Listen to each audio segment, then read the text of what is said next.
aí, povo de Deus, tudo bem com vocês? Na sequência de vídeos sobre discipulado de hoje, eu vou falar sobre como resolver atrito entre os irmãos à luz das Escrituras.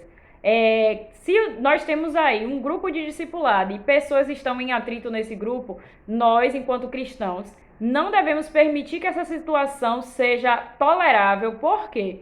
Porque o perdão é a ponte sobre a qual nós caminhamos para alcançar o coração de Deus. Cristo, ele morreu para nos reconciliar com Deus.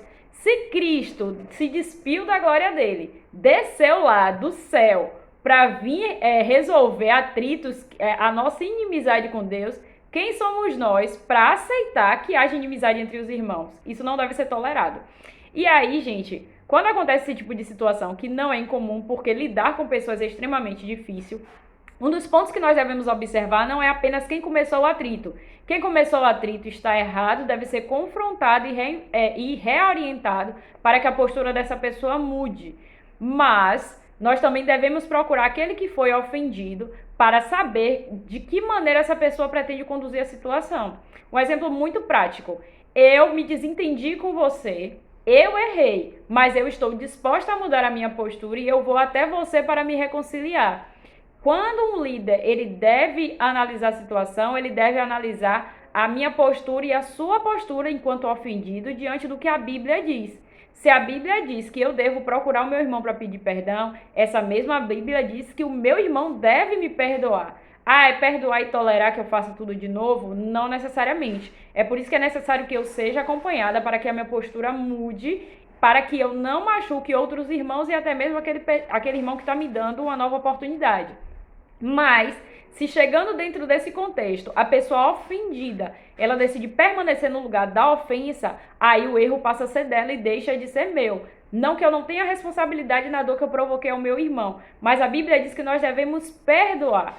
E se a pessoa ela decide permanecer como ofendida, significa que ela não se submete ao que a Bíblia diz. Então, nesse cenário, nós devemos analisar todos os fatores. E trazendo para Mateus, para a Bíblia, né, que eu disse que ia trazer o exemplo bíblico, Mateus no capítulo 18, a partir do verso 15, ele traz orientações de como lidar com situações de pecado. Afinal de contas, não perdoar o nosso irmão é pecado. No verso 15, ele fala: se o seu irmão pecar contra você, vai e mostre-lhe o seu erro, mas faça isso em particular, só vocês dois. Se essa pessoa ouvir o seu conselho, então você ganhou de volta o seu irmão. Ou seja, eu te ofendi, você me procurou para resolver. E eu aceitei resolver, tudo certo. Mas aí eu te ofendi, eu não quero resolver. O que é que você deve fazer para resolver a situação? No verso 16 dá a orientação. Mas se não ouvir, leve com você uma ou duas pessoas para fazer o que mandam as Escrituras Sagradas. Elas dizem, qualquer acusação precisa ser confirmada pela palavra de pelo menos duas testemunhas. Ou seja, essa pessoa veio com mais alguém para tentar se resolver comigo, até para que alguém de fora possa analisar, opinar e tentar conciliar a situação. Mesmo assim, eu estou irredutível, eu não quero resolver minha situação com você. Eu quero ter problema, eu quero reclamar. Como é que devem proceder comigo nessa postura? Verso 17. Mas se a pessoa que pecou não ouvir essas pessoas, então conte tudo à igreja. Perceba que são degraus que a gente vai avançando. E se ela não ouvir a igreja, trate-a como um pagão ou como cobrador de impostos. Ou seja, eu não devo ser mais considerada como uma pessoa que é cristã. Porque o cristão, ele é um pequeno Cristo. Ele é o exemplo de quem Cristo era.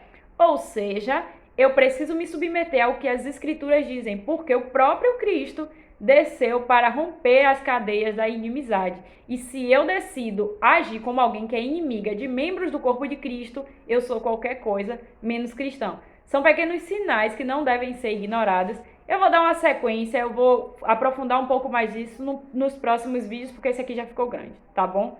Até breve.